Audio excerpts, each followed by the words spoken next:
Yo, yo, yo, yo, yo, what's up, all you burners, stoners, and potheads out there? This is Weedman420 with the Weedman420 Chronicles. How's everybody doing out there in the cannabis world today? Hopefully you're all doing well. Hopefully you're enjoying yourselves while you're smoking some good weed while listening to our show. We got some great news. We made it on the list. Mrs. Weedman, how happy was I when I ran upstairs and was all excited? We made the list, the top 31 cannabis podcast.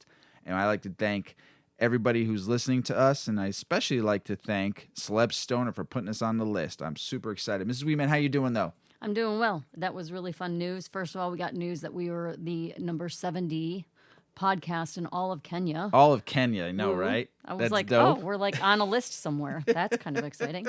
And then more locally, we find out that we're on a list, even a higher ranking here in the U.S. I think that's just U.S., right? Yeah, I believe that was just the U.S. Yeah, so we ranked number 30 out 30 of 31. out of But 31. 31 was someone who's really famous. Yes, somebody who we like and enjoy, Yeah. and somebody so who it we was watch kind of on fun. TV. Like, hey, we're getting somewhere. This yeah, is cool. And we want to thank all of you for listening. Yeah.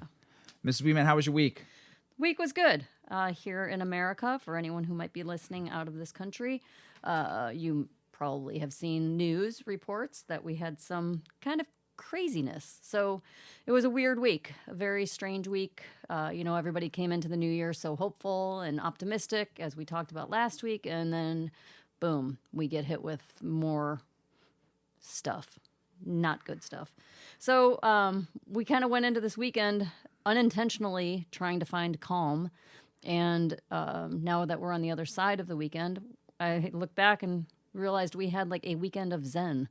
We just had these little blurps of things that we did over the weekend that were really helpful. So I don't know, should I tell everybody a little bit? Yeah, tell everybody. Or do you want to smoke first? I'll smoke first. Smoke first? Yeah. All right, smoke. I'm gonna smoke. And I'll talk a little bit while Mrs. Weedman is smoking. Okay. We had a great weekend, but I went on a 7-day cleanse this week, and I do it 90%. I've done it since 1996, I would say. I've done every year, after New Year's cleanse, 7 days, body cleanse, full meditation, focus, yoga, all that stuff. And today was the last day, and I got to eat pizza. Oh boy, was it the best pizza I ever ate. On a side note, I do not partake in the cleanse. I have no willpower. But it was good cleanse. It was nice. Pass it over to that bowl. Oh, sure. You want and that? while I made it, and once again I made it, and I'm good. I kept telling him, it's okay. You can just eat. Yeah. He's like, oh my gosh, do you get it? It's a 7-day cleanse. It's okay. You made it 5 days. Eat some food. Have some candy. Nope. My willpower was strong. I made it a goal for myself to do it like I always do, and I started it last Monday, and I ended it on Sunday, and I got my reward for doing it was to eat some za, and the za was delicious, and I was very excited about it today. So, but Mrs. Weedman, tell them about while I hit this bowl. You tell them about our whole Zen this weekend, what we did to get away from the negativity and bring positivity and relaxation and calm in our life. Sure. We came across a show on Netflix. It's a new little series called Headspace, Guide to Meditation. And it talks about, sounds like a pretty young guy. And we didn't see his face, I don't think. But he had become a Tibetan monk for a number of years and learned to master meditation, and decided that it was important to share what he's learned. And he does it in a very, very like baseline, rudimentary way. Like you don't even realize it, but by the end of the show, you are in Zen. You are like full on meditation. Yeah, it was really cool. So that was great. We've done one episode of that so far. That was super cool. And then if you like guided meditation, there's an app on your phone called Calm, and I believe you do have to pay for it. We have it as like a benefit through work, but it's a great app, and it does guided meditation, sleep sounds, all sorts of different meditation. I like the whale noises it makes. Yeah, ocean noises. Then I woke up on, I think, Saturday morning to scrolling through my flipping social media that we just can't get away from. And really, I think that's what this ultimately comes down to. You know, we're all kind of stuck at home. We have way too much free time, and that free time becomes digital, right? We just have our heads in technology all the time. And it's you can tell yourself 20 times, I'm not going to look at social media for an hour. 2 hours. And there you are, you're looking at it again. So, and as you know, there's artificial intelligence, so it gets to know what you stop and look at a little longer than other things. And my phone has decided that I like dog videos. So I've been watching a lot of, I woke up on Saturday and I'm scrolling through the screen, and there's these wonderful little like 30-minute segments about dogs that are rescued, and they go from being feral to being like the most loving, sweetest dogs. And so I woke up like crying, like, oh, they're so cute. I need a dog. So it was still like a healthy moment, right? Like it was very calming. And a good cry is always a good cry. Yeah. Anyway, then we went on, our kids recommended that we watch the new Pixar movie called Soul. So good. Super great. Watch that. It's on Disney Plus. And we found a little documentary on Amazon. I think it was like $2.99. $2.99, yeah. And it was a story about a little girl who had just horrible cancer and the effect that cannabis played in her fight and in her battle. So that's called Little But Fierce. And a 30-minute documentary. Yeah, that's all it was, 30 minutes. It was great. It was super touching. Sweet, touching. Little tearjerker. Yeah. You can go on YouTube, and there's free yoga. And so we've done, well, I haven't been so good about it, but Mr. Weedman has been doing the 30-day yoga journey with Adrienne. It's free. Mm-hmm. She's and good. What's another thing that we've watched like all through COVID is the Great British Baking Show. Oh, yeah, that's like, amazing. Who doesn't love a cooking show, even if you're not great in the kitchen? I mean, if you saw these people and what they're capable of doing, you're like, how are they not professionals? It's insane.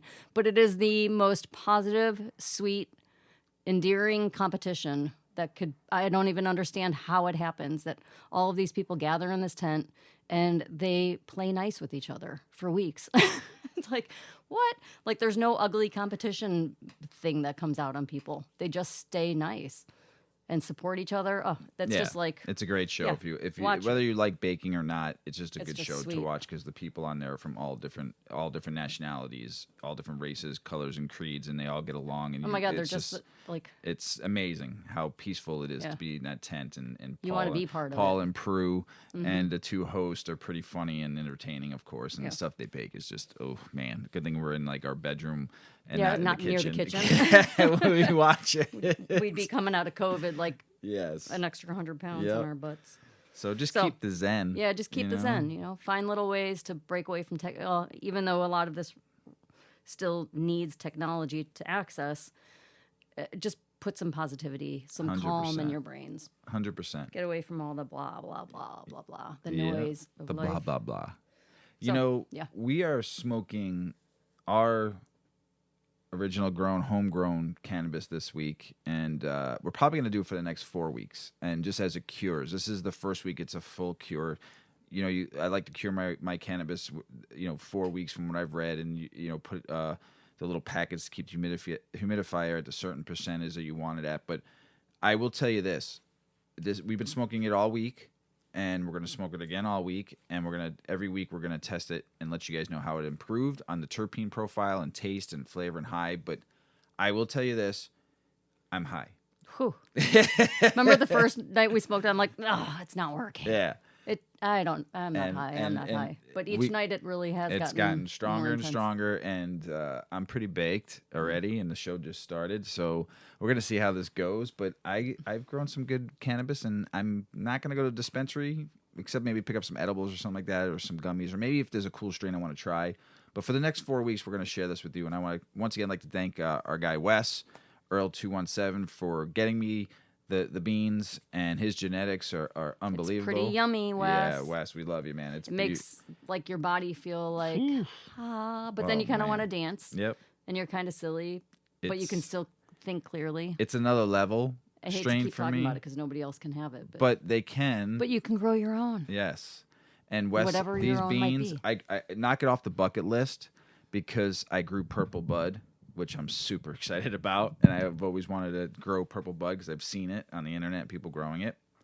And I want to cheers to our strain that has no name. Cheers. Salute. Oh, we're drinking purple wine. Yeah, we are. What are we drinking tonight? Just a Cabernet? Josh, I think it's Josh Cabernet, something 7 year Fancy old. schmancy. It's not bad. It's your style. I haven't had a red in a while. Yeah. But it's good.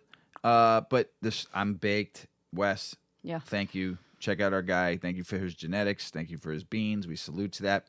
The name he calls it, I think, is Louis One. It's a strain that he breed that he created. I've been calling it the Weedman 420 experimental strain since this is my first time truly growing this bad boy. So I'm impressed and I like it. And we're gonna get started now, though. Some 2020 reflex on cannabis, and then some 2020 predictions on cannabis. And this is not coming from me. This is coming from some different articles I read. But I just want to see what you guys think of this and if this is, true. But let's go into it. 2020 recap. The COVID-19 designation of legal cannabis operators as an essential business will have a long-lasting positive effect on the industry. The COVID-19 pandemic could have been a disaster for the cannabis industry and had the potential to displace over 300,000 legal workers nationally and an estimated 25,000 to 30,000 workers in just Oregon. And alone, I mean, that's one number I got. So by designated cannabis operators as essential business, however, Oregon and other states not only sparing job losses, but ensuring that the states receive tax revenues, which is pretty dope. It was a win-win scenario. So that was one. 300,000 workers across the United States didn't get laid off. That's first and foremost. That's great. The COVID demand of cannabis boomed. Yes, it did. As some of the numbers I've read throughout the year, states were just tripling, quadrupling what they did from the prior year in 2019. So that's pretty dope. Cannabis essential designation was sound public policy as states were able to benefit from the cannabis tax revenues to partially offset revenue losses from other sources. Yeah, because you got to think a lot of businesses were shut down and they weren't getting tax revenue from that. People weren't really shopping so much at stores because stores were closed down, so you were losing tax revenue to that. Layoffs were happening. So, I mean, I know in just the state of Illinois, they did $300 million in taxes, $400 million in taxes. So, now I'm sorry, that was a different state. Illinois did $1 billion overall sales, but I think they did close to $100 million in taxes. Sorry about that. That's a big. So that's a big number. Yeah. So. Overall, across the U.S. in 2020, states will have collected at least $2.6 billion in cannabis sales tax revenue. That's pretty big. Yeah. $2.6 billion. So, political have changed occurred in 2020, led by increased state legalization in the MORE Act. You've heard me talk about the MORE Act. You've heard me talk about different states and different representatives, House and Senate, that have fit in both bills. So that's pretty good. And saw some positives yet, and then there's some challenges that will probably remain in cannabis through 2021 and what we saw in 2020. Some states not legalizing it, not even decriminalizing it. Some states still fighting it. We have 3 that surround us that haven't even done medical yet. So, I mean, so you're going to see some states having some problems. South Dakota right now in 2020 passed back in November, both legally, recreational, and medical. And what happened now is it's now going into after January 1st, and they still haven't gotten anything done yet with it. They're fighting across the Senate and the House.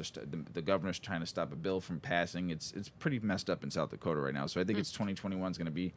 We're going to see some fights going on in some states that passed some stuff. Like Jersey's having some issues right now.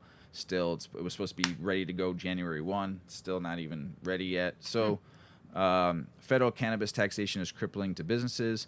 The IRS code 280, or that's OE, does not allow cannabis operators to deduct many common business deductions. And tax liability, in some cases, at 60% to 70% effective tax rate, cannabis operators are literally taxed out of businesses. The lack of banking is hurting them right now because it's not federally legal, so you can't get any banking.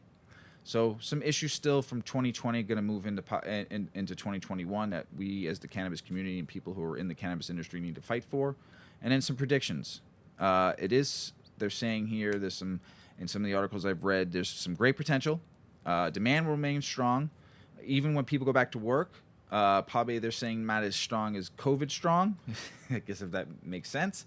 But they're saying while people go back to work, they won't be smoking at home during the day if they're working from home, or if they're laid off or furloughed right now, they're not sitting at home, so they're going to be going back to work. So probably more so at night, or people will be taking edibles might increase because they want that 2.5 milligram edible. So we'll see while people go back to work. I'm optimistic about the the sales will still remain the same. Well, and I think that more people will be introduced to it or give it a try. Mm-hmm. So there's going to be a bigger customer base. Yep. Right.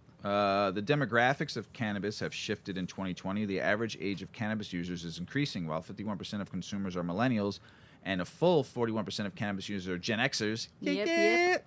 In fact, 16% are baby boomers during the COVID era, based on recently published survey. Between 20 and 25% of consumers age 55 and above actually increased their cannabis use over the past year. Way to go, boomers. Way to go. States will look to cannabis and hemp as tools for economic development. That's cool. Federal reform will be incremental, with research, commerce, and banking at the forefront. Well, we'll see what happens in the new administration coming in here. We'll see what they can pull off, and hopefully they at least get it off Schedule 1 and get it off all the schedules. And I mean, let's start with that and decriminalize it. Let's get there first. So the industry will respond to federal reform with great product innovation and multi-state operators. That's going to be cool. I like to see states being... I've talked about this, and will states allow it or not, but I would like to get edibles from California, or I would like to get edibles from another state that might be good, or some weed that I can't get here, that maybe they can at least get the seeds from over there and bring them here. I don't know. We'll see. While there's a shift toward legal demand, do not underestimate the illicit response. Nearly 80% of the demand in the U.S. is supported by the illicit market, so it's not going away until we get it finally off of everything. It's not going to go away. Cannabis is a global industry, and the pace of reform is accelerating. Yes, it is. I mean, with the World Health Organization taking it off the docket as being any scheduled, and more countries are going medical and growing it, it's going to go crazy. And we've talked about that. So that's some predictions. I kind of like it. Here's some interesting that I didn't really look into so much as I did outside Illinois or inside Illinois, is the state and tax revenues for adult use cannabis across the U.S. I thought this was pretty interesting. And Alaska, they tax rate $50 an ounce at wholesale. Didn't know that. $50 an ounce at wholesale. How much is an ounce? 28 grams. No. How much would it cost? Oh, depends on the market, but let's just say anywhere between 300 to 400. Just say average. That's a lot of tax. That's from dispensaries. Yeah, that's a lot of tax. Arizona, tax rate 16% excise tax on the sales, 5.6% standard transaction privilege tax. California, population 39.6 million. Tax rate $9.25 per ounce of flour, or $2.75 on leaves, trim, a 15% excise tax, and a 7.25% standard sales tax. But state tax revenue from adult use sales from 2018 to September of 2020 is $1,811,000,000. California. Whoa. Yeah, that's a lot. That's a lot of income. That's for a lot one from, state. from 2018 to. Well, they need it right now. Yeah. Geez, all the fires. Right. If they dog ear any of it for. That's a lot of money, though. Colorado population. Now, Colorado's population is 5.7 million. Current tax rate is 15% wholesale and 15% special retail. Went recreational in 2014 till October of 2020. State tax revenue from adult use sales is $1,358,613,466 To date. October 20th. October 2020. Right. Since the year of 2014. And they only have 55.7 million in the whole state. Well, California's got 39.6 million. whew, I know. Illinois, that's nuts. population 12.7 million. Tax rate 7% at wholesale, from 10 to 25% at retail, depending on potency, and then 6.25% standard sales tax. So far, when they went recreational January 1st of 2020 to September of 2020, $105 million, 900,000. $105,900,000. That's a lot. 1.5 million. 1.5. Almost 1.6. Yeah, pretty good. Yeah. That's good for just being a year in recreational. Maine, 1.3 million people, tax rate $335 per pound with lower rates for trim and seedlings, and then 10% sales tax. That's actually not bad. That's actually pretty good sales tax Where is rate. that? Maine. Maine. Yeah. Massachusetts. That seems so fair. Yeah, it's very fair. Massachusetts, 6.9 million. Tax rate 10.75% excise tax, and sales tax 6.25 standard sales tax. Since November of 2018 to October of 2020, 170 million in Not taxes. a ton. That's Right. pretty good. That's Michigan. a small state, though. Michigan, population 10 million, tax rate 10% excise tax on sales and 6 standard sales tax. That's not bad at all. So everyone's making money on that one. So far since December of 2019 to September of 2020, 54 million. That's pretty good.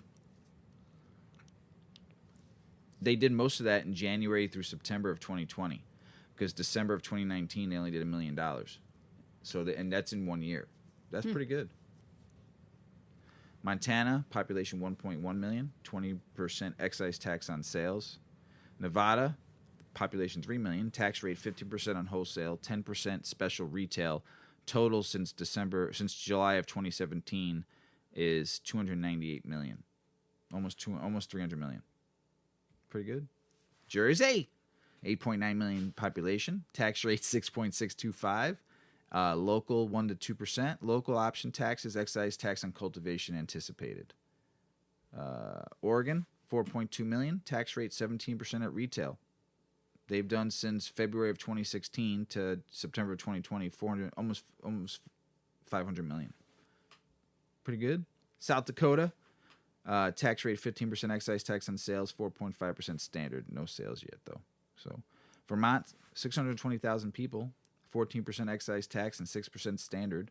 And in the state of Washington, 7.5 million, 37% retail since July 2015, and then 6.5% sales tax. Wait, but isn't Guess how much they've gotten since June of 2014 to October 20? $2,269,633,880. But they're a retail tax-free. They're a tax-free state. No, that's Oregon. Sales tax. Yeah. So, man, Washington, the state. Dang. That's a lot of money. Cranking it in. Some billions.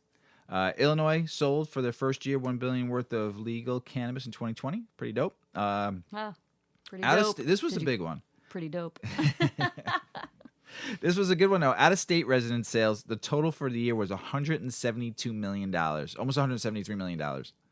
Out-of-state sales. Ooh. So thank you, Iowa. Thank you, Wisconsin. Thank you, Indiana. Thank you, Missouri. Thank you. And probably a little bit of Kentucky going at southern tip, because there's Metropolis, the city of Metropolis, where Superman was born, you know. Yep. And so you got to look at it that way. Here was another one. Items sold throughout the whole year was 14 million, almost 15 million products sold. That's a lot of weed. Yeah. It's like a product per human. Yeah, that's a lot. How many humans are in the...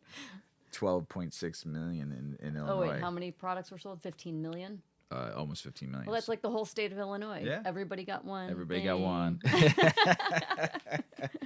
Governor Pritzker announces almost 500,000 cannabis records expunged ahead of schedule. Good job, Pritzk. Appreciate you.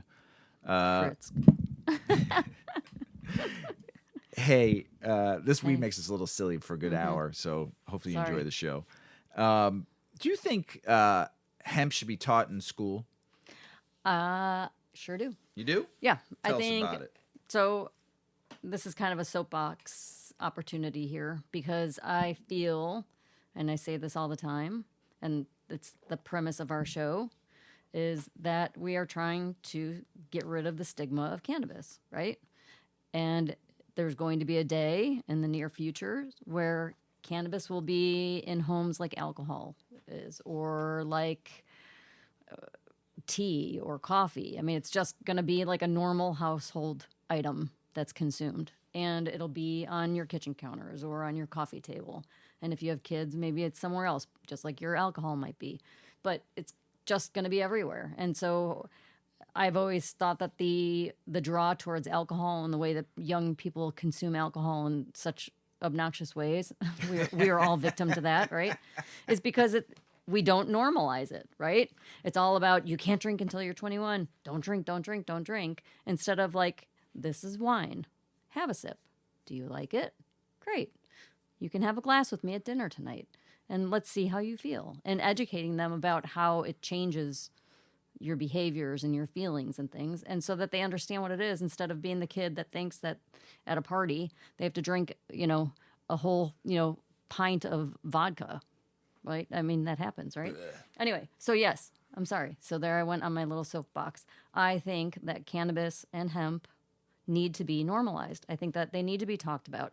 They need to be part of everyday conversation. If it's not in the schools, it can be at home, right? Whether you agree with it or not, it's going to be here. And if you don't have it in your home, your kids' friends are going to have it in their home. It's just the way of the world. So anyway, in Pennsylvania, they are starting a program. And it's another sign of normalization of hemp. K through 12 students in Pennsylvania will have the opportunity to learn how to make sustainable plastic using the hemp crop. The state's Departments of Agriculture and Education work together to do this. And they just recently announced this.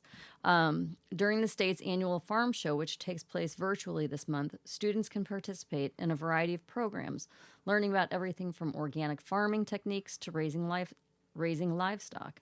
But hemp will serve as the base of the lesson on sustainability. Super cool. Details about what the hemp lesson entail are not available, but it's known that the plant's cellulose represents a more biodegradable and non-toxic alternative to the petroleum-based plastics that are a major source of environmental pollution worldwide. According to Noe Ortega, who is the acting education secretary of Pennsylvania, he said there's a wide range of career options in STEM fields across Pennsylvania, and agriculture offers an avenue to many of those opportunities. STEM degrees, it's kind of a newer term. There's schools that focus, high school, grade schools that focus on STEM curriculum, but then when you get into college, you can have a career field that not only do you get your degree in your career field, but it's also a STEM-based degree. And that STEM is an acronym for science, technology, engineering, mathematics. That's pretty cool. It's super cool. So you go into careers that use all of those things, and you understand their ways of working together to make things better. I wonder if I would have done better in school if they would have offered that if program. you offered STEM. And they explained it better, and you could use it for different things. Yeah, our son is studying an environmental field, but it's a STEM degree. And the classes are pretty killer. So anyway, the virtual panels on this farm show, the annual farm show, they'll have interactive sessions that will provide a variety of educational experiences for learners of all ages, and will also serve as an opportunity to gain a new and restored appreciation for the many ways our agricultural industry benefits the Commonwealth. Since the crop is both legal in the state and federally under the 2018 Farm Act, and there's rapidly growing interest in utilizing the many functions of hemp, the Farm Show Hemp Lesson comes as the state continues to pursue broader cannabis reform. Since adopting a pro-legalization position last year, Pennsylvania's Governor Tom Wolf has repeatedly called on legislature to enact the policy change. He stressed that cannabis reform could generate tax revenue to support the state's economic recovery from the coronavirus pandemic, and that ending criminalization is necessary for social justice. Totally agree. Then in August, he suggested that the state itself could potentially control cannabis sales rather than just licensed private retailers as other legalized jurisdictions have done. And that's where my brakes hit. I'm like, all right, we went from hemp to talking about the state's push, right? Pittsburgh, they have state-run liquor stores. No, liquor stores where the state runs them. Not, and I think that's a lot in Pittsburgh. Yeah. So I hope that doesn't happen. I hope not, because either. You just kill the chain of commerce and mom and pop and small industry. So the government will make their money on the tax end, right? I agree with that wholeheartedly. Yeah. I don't know why the government's showing up. Well, they are a business. So back on track though. We were talking about this hemp lesson. So it's going to be the Farm Show Hemp Lesson through the Pennsylvania school districts, and I feel like it's a positive step. Towards hopefully a lesson plan that other states could incorporate in their curriculum. So that's pretty cool. I think it's super cool. I think it's awesome, especially learning how to grow hemp and learning about the industrialization of hemp and how to be able to use it for a product. Yeah, I think that's pretty awesome. So good for Pennsylvania. Just don't let the states run the stores. Yeah, please. Pretty cool. Kentucky. Lawmakers are filing a bill to legalize medical cannabis as governor sets up call for reform. I heard Minnesota's trying to get it to go recreational too. I think that's pretty awesome. So that's two states right there working on getting their shit together. Somebody who we like his music, Killer Mike from RTJ. challenges Joe Biden to adopt Bernie Sanders' cannabis legalization plan. And we like Killer Mike. He's challenging Joe Biden to take a note from Bernie Sanders and use executive authority to broadly reform federal cannabis laws as soon as he takes office. He was in an interview with TMC that was released like last week, and the author stressed the need to legalize cannabis and to do it in a way that lifts up communities that have been disproportionately impacted by the war on drugs. I think that's great stuff. I mean, he's always been an advocate for cannabis, Killer Mike. I want to challenge Biden to do what Sanders did. Killer Mike, who served as a campaign surrogate for the senator, he would have descheduled it the first day of his presidency. You have the power of the pen to invoke things like gun laws. You should have the power of the pen to take it off the Schedule 1 list so that, if nothing else, it is decriminalized, and the point that kids' lives aren't being ruined today. So, good job, Killer Mike. It's keep on fighting the good fight down there in Atlanta and for the cannabis community. Killing it. Here's one. Going what Mrs. Weedman said about Pennsylvania, want to do state-run stores. Biden had picked his commerce secretary and once sold in government-run stores. The president-elect Joe Biden picks to run the U.S. Department of Commerce as a governor who supports not only legalizing cannabis but selling it through government-run stores. Biden announced on Friday that the Rhode Island governor, Gina Raimondo, Democrat, is getting the nod for Commerce Secretary, a cabinet position where, if confirmed by the Senate, she will be responsible for representing business community interests and promoting economic growth. In a budget proposal last year, she called for state-run regulatory model of cannabis rather than allowing sales through privatized commercial markets, as is the case in all other states that have legalized to date. Having the government control the industry would allow the state to control distribution, prevent youth consumption, and protect public health, her proposal and lawmakers said. So, you want to hear my view on that? I think I have one too. It's just formulating in my brain right now. So, I'm not going to read the rest of the article because it's just doesn't really need to be read. I like standardization. I like there should be some regulation, but I don't think government should own a business. That's not what it was put in to run the states or federally. Well, here's the thing. The states run schools. That's a business, right? Yeah. Hospitals, universities. What else? I mean, they're running businesses all over the place. But they don't do. There's a lot of them that they don't do right. Right. Like that's state right? and federally. But Yeah. do you want the federal government to Our schools need to be updated. Our hospitals hold control Yeah, over how you get your weed Nah. and how maybe they're state growers and they let the farmers grow it and then they buy it from the farmers and then they They distribute. can just get their taxes. That's all I have to say about that. Sorry. I'll pull one off of Forrest Gump. That's all I got to say about that. So you guys form your own opinion on it. I like that the state gets the taxes and hopefully uses it wisely. That's my opinion. Take it or leave it. Smoke it if you want it. So Steve D'Angelo leaves Harborside to focus on advocacy and new ventures. Steve D'Angelo is a big advocate. He's the starter of the Last Prisoner Project. I admire him greatly and what he's done for the cannabis and what he's done for to free for nonviolent cannabis criminals. So I he's leaving to be. Was like one of the first dispensaries in California.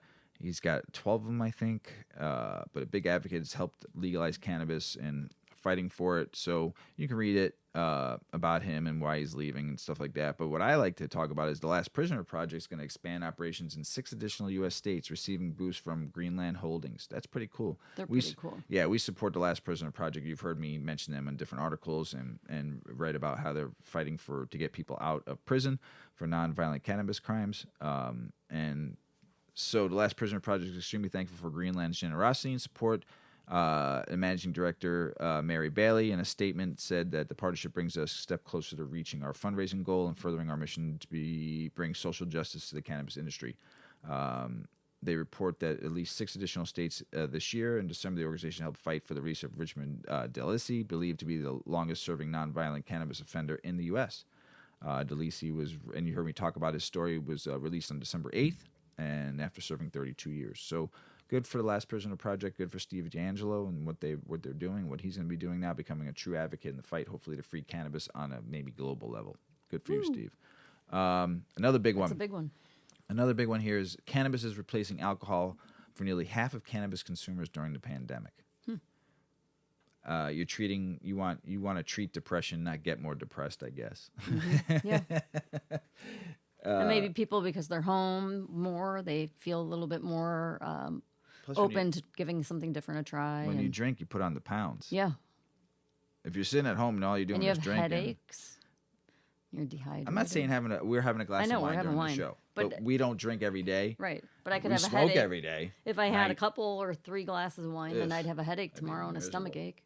But if I smoked way too much weed, I have I would have just sleep three, really well I have 3 ounces of wine here. It's the first thing I've drank since New Year's because you're Eve. fasting. I was, but I'm saying this. I have 3 ounces of wine I poured myself, and I rather smoke. I'm going to smoke more. I'm going to smoke the you? rest of this bowl. I can't. By the time we go to bed. Oh, yeah, maybe later, but not right now. And it's getting white ash, so I know I flushed it right. Just never forget to flush your weed before you pull it. It's getting white ash. I'm That was excited your about public it. service That's announcement? it for today. So they conducted a survey of nearly 2,000 adults aged 21 and up, and the consumption habits since the beginning of COVID outbreak earlier this year. On those who said they have ever used cannabis, 42% said that they'd either started or increased their consumption during the pandemic, while 45% said they had replaced or reduced alcohol with cannabis. I don't blame them. Put on Yeah. those pounds, baby. Since the start of the pandemic, we have seen an increase in new consumers. Our dispensaries with more people exploring cannabis, and that's the president of Cureleaf said that. The liberalization of the plant and the increasing diversity among consumers who enjoy it will continue as general public becomes more interested in incorporating cannabis in their health and wellness routines. Okay. So another one, too, was parents are also turning to cannabis during the pandemic. That was a big one. Yeah. Parents are turning to cannabis at higher rates than those without children, according to results of survey. More than half of the respondents, 52%, who ever use cannabis and have kids under the age of 18 said that they had started or increased their consumption of cannabis since the pandemic. Poor parents. We should do like drone drop-offs. More than half of the parents who have ever consumed cannabis reported that 57%, by the way, reported that their use of cannabis replaced or reduced their alcohol consumption. Stacia Woodcock, who has a doctorate in pharmacy at the dispensary manager for Cureleaf New York, noted that the company staff is ready to help consumers find cannabis formulations that fit their needs. That's good. Education is key. We've been teaching it. Yep. What you need to find what works for you. So that's pretty good that they're learning to get better with the people that are taking in the medicine. That's awesome. So. Parents, I strongly suggest we are still parents, but we're empty nesters. But cannabis helped me, and it helped. It was once our kids knew we smoked, it was kind of easy, to talk to them about it, and stuff like that. But I enjoyed cannabis; it relaxed me, and that's why I think I know why it helps you sleep better. So if you're having a stressful day, you're now the home school teacher. Oof. You're now You're doing all the mom stuff at home on top of having to teach your kids. and top of making sure they have a hot lunch now because they ain't gonna want a cold Yeah. lunch as they're home. So you're cooking, cleaning, doing everything. Dad's taking his time too to teach the kids at night when he gets home. I support you guys rolling up a joint between the two of you, going in your basement. And you don't have social time with friends. You Right. don't get to leave the house or I mean, how with many kids. fucking You Zoom need meetings? a joint. How many Zoom meetings can you do?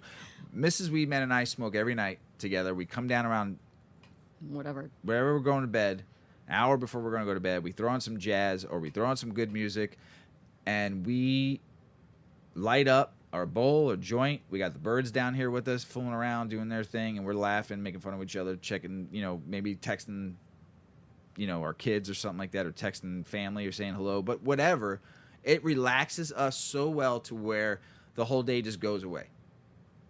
And I can go to bed and be nice and relax and calm and watch a little TV and get everything out of my friggin' You can head. you could just let go of the day's thoughts and the stress, or even if it's not stress, but it's just that all right, tomorrow I got to do this and this and this. Oh wait, and then that just came up, so I got to plug that in somewhere, and then someone else called and I need to do this for that client and this for that client, and so you're doing that as you're trying to go to sleep. You're trying to map out your day and fit in changes and twists and trying to make it all work.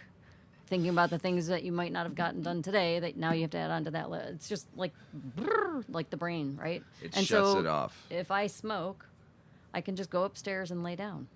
Like I do my preparation for the next day, and I can come down and smoke, and then I can go up to bed, and it's just good night. It's like You're usually out. Yeah. But then in like Yeah. 45 minutes, you're Yeah.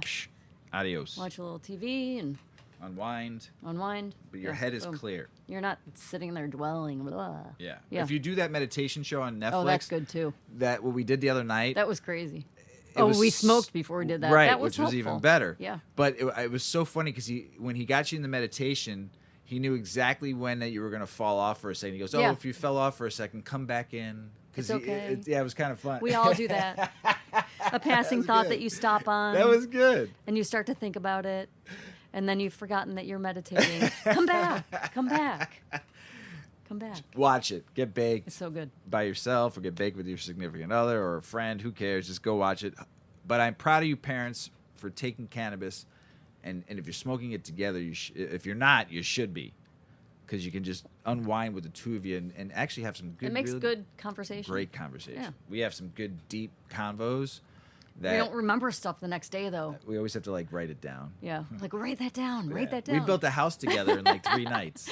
our We dream did. house. Our dream house. That was fun. That was very fun. It's going to be cool. So, hey, Mrs. Weedman. Yeah. Who do you think the most famous mouse is in the whole world? Well, it's Marty the marijuana mouse. In case nobody knows this story. Wait, it's funny. So, it's winter. So if you live in certain areas, it might be a time that it's cold outside and it's warm inside. And those little micey want to come in and be warm. So you got to shut your doors and, check all the gaps around windows and make sure everything's sealed up, right? But hey, guess what? Little mouse gets in the house. So now you're online, you're like, who can help me get rid of the mouse? And you come up to Terminex, and you're like, hey, I need pest help. And what comes back? A compilation of 8 things that you can do to get rid of the mouse, right? And 4 of those have to do with the bait that you put in a trap. So this is pretty funny. So this is where Marty the marijuana mouse comes in. He's for real. And it's crazy because back in 1974, Marty the Mouse became famous after he made a home for himself in a box of cannabis stored in an evidence room of the San Jose police station. This is San Jose, California. For days leading up to Christmas that year, the local news reported that the police department's failed attempts to catch the culprit. He ignored bacon, peanut butter, cheese, and even a pretty little mouse named Mata Hari. Yep, wouldn't come out. Just kept eating his way through the box. Wanted nothing to do with anybody. So he became known as Marty the marijuana mouse because he's in the cannabis evidence room, right? And only when the police finally decided to bait the trap with a cannabis seed were they able to lure Mr. Marty Smart himself out of the mouse. box. So they then literally, this was a newspaper article, they booked him on possession of weed, use of narcotics, and destroying evidence. So instead of sentencing Marty, he was released to, it makes me kind of sad, he was released to Dr. Ronald Siegel at UCLA's Center for Health Services. So he became a little science mouse. Oh, But he aided the study of cannabis. So that's kind of cool. that's pretty And cool. it sounds like they didn't harm him. He seemed pretty happy to have his cannabis, right? So he was later, after they were done studying him, they sent him back to San Jose where he became the police department's mascot. When he died in November of 1975, so a whole year later, maybe he didn't smoke too much. The whole nation mourned, apparently, because he became so famous. So anyway, next time you catch a mouse in your house, remember to bait your traps with cannabis. It's a nice little way to catch the guys. Maybe they pass out. They get really sluthy. Pick them up and throw them out your door. Nice. So, A way to yeah, just funny be little nice to Marty. nature. I know. You need to check your phone though. I do. Yeah. Why? Mickey Mouse just texted you and said he's pissed off that you name him as the most shit. famous mouse of all time. I'm like looking at my phone like, what? What's going on? Oh my God. That was bad. Shit. Hey, international news. What will 2021 bring for the global cannabis industry? Well, the year 2020 was a dud in many ways Due to the pandemic, however, it was a record year for emerging cannabis industry. Cannabis entrepreneurs around the globe sold a record amount of cannabis and cannabis-infused products. Unfortunately, no countries legalized cannabis for the adult use in 2020. A lot of it's medical.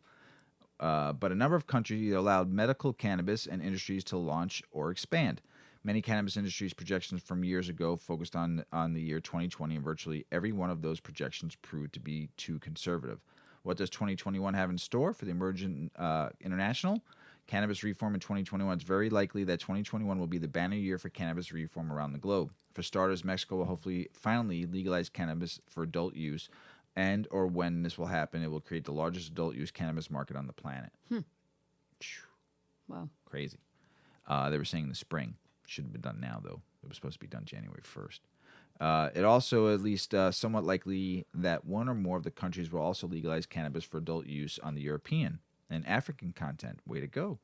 More countries will certainly legalize cannabis to medical use in 2021, and those that already have large medical cannabis industries will be operating and expand the parameters of what is allowed.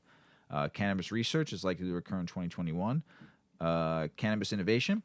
More inventors and innovators are focusing on emerging cannabis industry than ever before, and understandably so. The cannabis industry is the fastest growing industry on earth, and the financial reward for bringing something truly innovative to the cannabis space is enormous. That's pretty big. So that's just some briefs on the 2021 and 2020 international globally. I believe that from what I've been reading and talking to all of you on about the international stuff, they're outpacing the United States tenfold, especially with the exporting. Some countries exporting. Some of the stuff I'm going to read to you here is like Polish medical cannabis market growing rapidly but remains very small because they only have the Polish medical cannabis market is growing rapidly with imports through August 2020, more than doubling compared to 2019. So they're importing their cannabis. And access to the market and data measuring the current size of the legal medical cannabis market, such as Poland, is critical for companies hoping to serve the nations. So Aurora Cannabis Group, among some of them, all have international plans for 2020. While Poland's medical cannabis market is expanding, it remains small by international standards. Only 4 kilograms of cannabis flower were imported into Poland in 2018, according to the data from the pharmaceutical inspectors. But in 2019, it went to 66 kilograms, which is 145 pounds by August. So it's growing, and Poland's population is around 40 million, of which over 15% are older than 65 years, a percentage that's only growing. So according to the constraints and lack of insurance reimbursement are the two main reasons the Polish market remains a little small compared to Germany, because they can actually now put on their insurance in Germany, and they're exporting. Germany is the biggest exporter of cannabis right now. And because Poland doesn't allow in-country cultivation of cannabis for medical purposes, imported quantities in a certain period of good indicator of how the market's evolving. So they need to really, really, really. Why would you import when you can do it yourself and let companies come in, tax them, so the Polish communities can get some of this tax dollars? There's nothing. It's just, I don't know. Goofy. Yeah, very goofy. Here's another one too. The UK, our friends, fellow burners, potheads, and stoners out there in the UK. Huge rise in UK medical cannabis imports, 900%, as international private sector steps up to meet patient demand. So it's another country that's a 900% increase in 900%. It's not like 9% or 90%. 900. 900%. And it's very small medical over there right now, and they're letting other countries send it in. And there's only so between March 1st and October 1st of 2020, the number of packs of unlicensed cannabis-based products for medicinal use notified to import was up from 3,741 to 37,543 in the previous 16 months. That's a lot, and it's all being imported. It's crazy. Netherlands to draw 10 recreational cannabis growers so they were basically doing a lottery. Almost 80 coffee shops which currently operate in the system. Sales were legally tolerated, but cultivation is prohibited. So, and they're giving 10 legal growers now in the Netherlands, and then to find out that Amsterdam will ban foreign tourists from coffee shops in the future. That's the big news. That doesn't even make sense. That's the big news right there. So only It's people like a draw. It right? brings Why do you them, think everybody it went brings there? them people. Especially back when cannabis was totally forbidden in the United States to sell it. Well, maybe they want to change the environment a little bit there. Like now that it's legal everywhere else, they don't have to be known for just that. But still, What do you know about hemp? I mean, right. I The there's red a light lot district, of other right, but that's like touristy. Both of those are touristy, but right. I get it. If that's why they're doing it, it's a beautiful country, you know. But that's We'll have like to look into that and see what the background is. I mean, this came from the Dutch news, so But it doesn't say why. It just basically they're saying we're absolutely not heading for a cannabis-free Amsterdam because coffee shops belong to the city.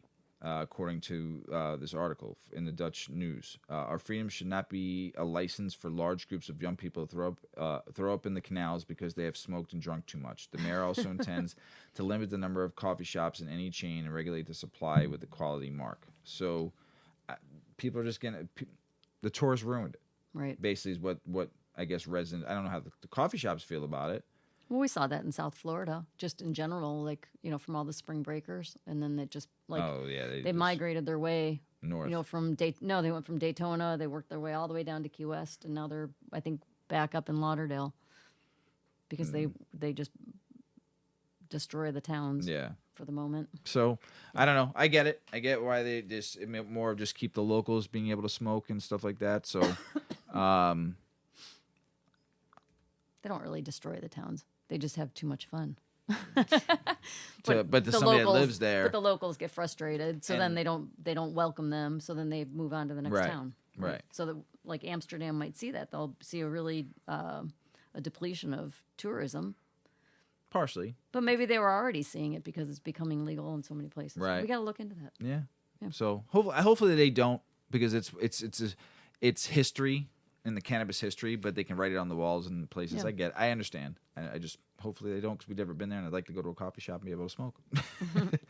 I love bees.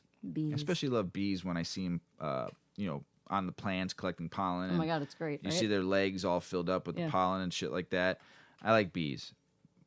Bees are hurting right now, right? They are, and we need to fix that. How do we fix it? Take it home, Mrs. Weedman. Take it home. This is a really cool article about plant trees to save the bees. So that's their kind of tagline, and they're trying to get the message out and really see an increase in hemp production here and growth in the U.S. So in the American agricultural landscape, industrial hemp, or Cannabis sativa, is a newly developed and rapidly growing crop.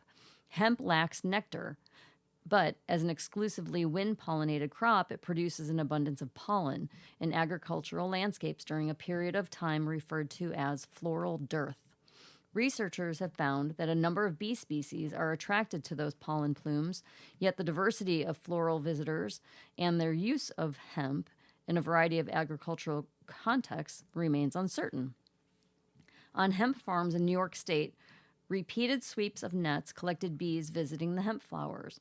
All bee visitors were then identified to the species level, finding the hemp supported 16 different species of bees. Wow. I didn't even know there were that many different species. All in all, the study concluded hemp has the ability to provide a vital nutritional resource to a diverse population of bees, especially during a time of nectar scarcity. As hemp production increases around the globe, farmers, agribusinesses, and policymakers should take hemp's attractiveness to bees and its role in supporting bee populations into account when designing pest management strategies. Industrial hemp can play an important role during the cropping season in providing sustained nutritional options for bees, wrote Colton O'Brien, a Colorado State University soil and crop scientist. It can be noted that earlier studies looking at crops such as genetically modified canola flowers did not yield the same amount of varieties of bees. Perhaps that is because hemp offers habitat in addition to food. That's cool. Very. The introduction of more pollinating crops on a continent where most of the acreage is devoted to non-pollen producing monocrops covered by bee-harming insecticides, so soybean, corn. What else are we growing? Like, we're growing things that don't pollinate. Right. And then we're using all these insecticides, and so it's harming the areas where they migrate and where they breed. So it's crucial, Introducing more of these pollen-creating crops is crucial to the survival of bees and the habitats they inhibit, giving such important urgency to their term, plant hemp trees and save the bees. Fortunately, the Farm Bill of 2018 legalized the cultivation of hemp in the United States. And we just talked about this in our last episode, that, it would be wonderful to have hemp clothing, right? And hemp towels and things. For like a good price, not so Right. expensive because you can't get it. Yeah, well, and you can't get it made in the USA. Right. There's U.S. importers who make a very clean product, but they're still importing it. So it'll be a great day when we have enough production of hemp here to supply the demand for hemp clothing and fabrics. So fortunately, hemp acreage in the U.S. went up from 80 acres, this is pretty cool, in 2018. So now 2 years later, they are projecting as much as 741,000 acres by the end of 2020. So obviously reports haven't come in yet, but they're also forecasting by 2023, so 3 short years away, 2 at this point, that number should grow to 2.3 million acres under cultivation, with permits pending approval for more and more, which makes me very hempy. You like that? So let's hope that happens. We were doing some research on to try to get hemp fabric. Mm-hmm. And where were the 2 biggest? It's India and China. China. Mm-hmm. Isn't that kind of funny? Because they controlled the Silk Road 12,000 years ago. Now they're controlling it all over again. But didn't cannabis kind of went that same path too, right? Right. Well, I mean, this is hemp. Right, yeah. but this is hemp. They controlled the Silk Right. Road, Mm-hmm. and they did hemp back and forth through the Silk Road and went all the way into Europe and into Africa. They make good things, Mr. Weedman. I know. It's crazy, though. That was very interesting when we Yeah. found that out. That's very cool. Well, like I said, they controlled the Silk Road 12,000 years ago, and they're going to control the fabric Yeah. that comes from hemp again. So good for them. New technology allows scientists to genetically modify cannabis strains. When I found this, just recently published, kind of concerned me a little bit. So I'm going to read partially of it. A New York-based biotech company working with the cannabis recently earned a patent for new technology that allows them to genetically modify cannabis plants. The 22nd Century Group has developed the ability to create new plants with genetic profiles that can make them better as potentially therapeutic treatments. We are delighted to receive this patent, which is the result of work carried out by our own scientists. Vice President of Research and Development of the 22nd Century Group said in a news release, the important new technology will allow us to genetically modify hemp cannabis plants to modulate their cannabinoid and terpene profiles in order to tailor these plants' therapeutic qualities and enhance the consumer's hemp cannabis experience. Let's talk about that first. I was thinking about this the last couple of days and really thinking about it because I read it a couple times, and that one paragraph there, at first, I was all against what I read. I was like, this is stupid. I knew this was going to happen. They were going to start modifying seeds, and they were going to start just fucking the whole thing up. And then I thought about it for a couple of days.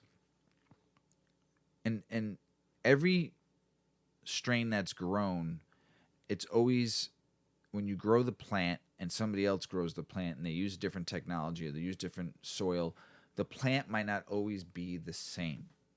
And if somebody is taking it for medicine and that one plant does well from them and they go buy it again and they can't get that strain the same way, then I thought about that. Yeah, and whenever I think of GMOs, like genetically modified, what I don't understand is you're taking something natural and you're scientifically modifying it. And I don't understand why that's necessary. I mean, I suppose I can see it in plants, but I don't understand. I do understand on a very base level. I understand why they do it in the farming industry, because they can yield bigger cow, they can yield bigger pig, and they can do it faster. But that's weird. Like, I don't know how that's healthy for anybody, and ultimately the animal and blah. But when it comes to plants, I don't know that it's necessarily harmful, but I don't understand why it's necessary. I mean, okay, but like Wes, right, provided this wonderful seed that grew this really good plant, and he creates his own strains. So he's working scientifically to maybe take 2 or 3 different strains and get them to meld together and become one strain. So that's genetically modified. So that's cool because we're now having something that's great. So there's kind of like anything, there's a time and a place where it works. Right. So sorry. I mean, no, it's okay because this is what I've been thinking about. So you're hopefully helping me think about it some more if I'm right or wrong. And I'm sure I'm going to get people to DM me about this also, what they think about it. And I hope they do. For cannabis entrepreneurs, though, it's worth taking note that of the patent, biotechnology leaders who already have distributed so many other industries are starting to focus on cannabis. Most have been expecting something like this for a few years now. Shorter development time. Creating a cannabis plant with new cannabinoid or terpene profiles could take as long as 2 decades using traditional growing techniques, according to the scientist. With the new technology, the company hopes to shorten the development of the time for new strains to about 5 years. It's easy to see how that will benefit 22nd century and potential clients. The genetic engineering will provide significant competitive advantages. Hemp and cannabis continues to penetrate the life science, consumer products, and pharmaceutical markets. The patent application from 22nd Century describes 8 promoters, basically on-off switches for molecules that cover all major steps in the cannabinoid biosynthesis pathway. This enables the company's scientists to develop new plants that produce cannabinoids more efficiently than traditional methods. Disruptive uses for the new technology. According to the news release, the company also expects the technology to potentially increase the yield of plants, which I'm probably going to go after each bullet point right now on this. Potentially increase the yield of plants. Business owners that have billions of dollars invested or trying to make billions of dollars are going to love that because they want bigger yields. They want, if they can learn to get 2 or 3 pounds a plant, yes, they're going to love it. Mm-hmm. So stabilize the level of cannabinoids that are produced. That's another big one for people, especially as we're learning about cannabinoids. Create custom, and as Jason said, also on the episode he was on, he wants all the cannabinoids in one. He wants someone to make. He wants not just THC or CBD. He wants every single cannabinoid because of the benefits of it. So, and he said it, and I'm agreeing with him. Growers have got everything out of it except for THC. I'm not saying home growers. I'm saying cultivators, major cultivators. THC. Or THC CBD, or just a CBD strain. And now you're seeing CBN, if I mentioned before. But the point is that's only so they're going to be able to optimize how your cannabinoid profile is going to be. Create custom, potentially modulate terpene levels, increasing them to deliver new recreational cannabis strains and reducing them to remove odor, taste for use in foods and beverages. And it's weird. So farmers, like I'm saying, like they do GMOing. I'm going to call it GMOing. Genetic modifications, right? So here's a cool thing. There's roses. And whether you're a guy or a girl, take note. They're called David Austin roses. And they're all bred seeds. Like the plants are beautiful. It's like an English rose. They're like multi-layered buds. They're beautiful. They look like silk. They're gorgeous. Have I ever bought you one of those before? They're newer. My mom just gave me a David Austin rose plant this summer, and the squirrels ate it. So for whatever reason, I don't know why, but they ate the whole. Like the plant is gone. Is that why our squirrels are running around with roses coming out of the top of their heads? Yeah, they're growing roses. They don't have antlers. They have like little rose plants growing out. Okay, so that's a good GMO, because that's just my opinion. I like what science bred. It made a really cool thing. But what if think about this. You buy a package of chicken breasts, boneless, skinless chicken breasts. I hold one of those chicken breasts up to my chest, and I'm like, this doesn't make sense. It's like a 5-pound bird. Why is that breast human size? This is weird, right? And then you get an organic free-range chicken breast, and it's like the palm of your hand.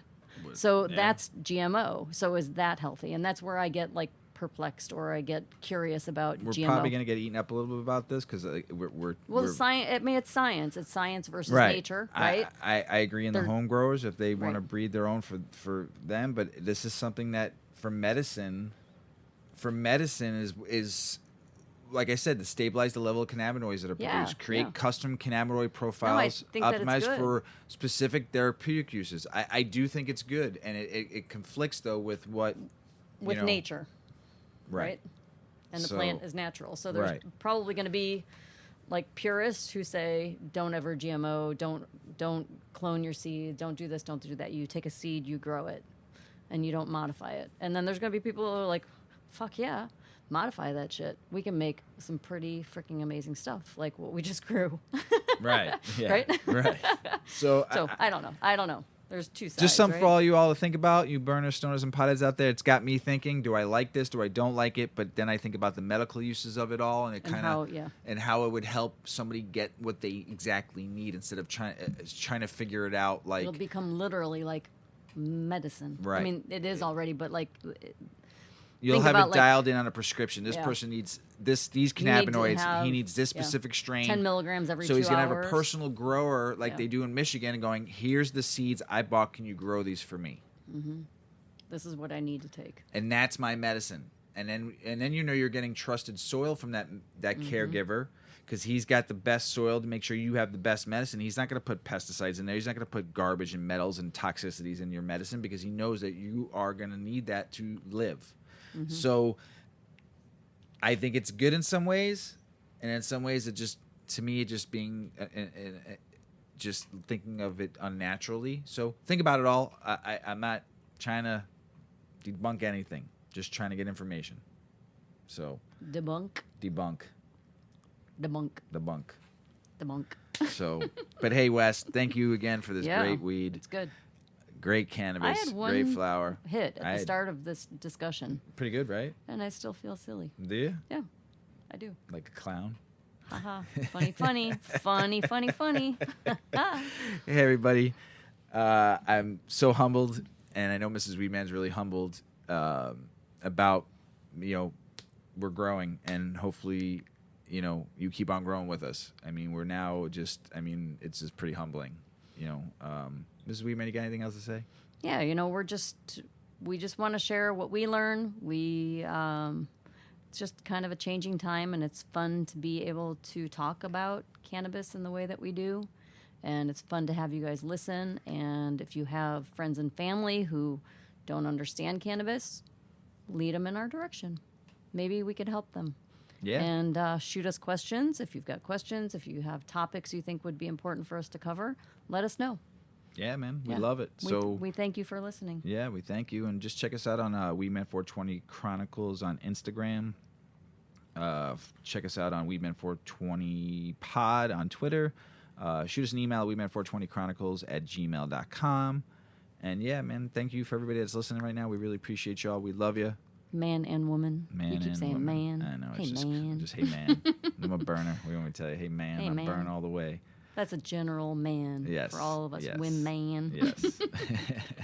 I love you all. All right. You all know that. But thank you for listening. As Paulie always says, smoke smart, puff, puff, and away. Puff, puff, pass.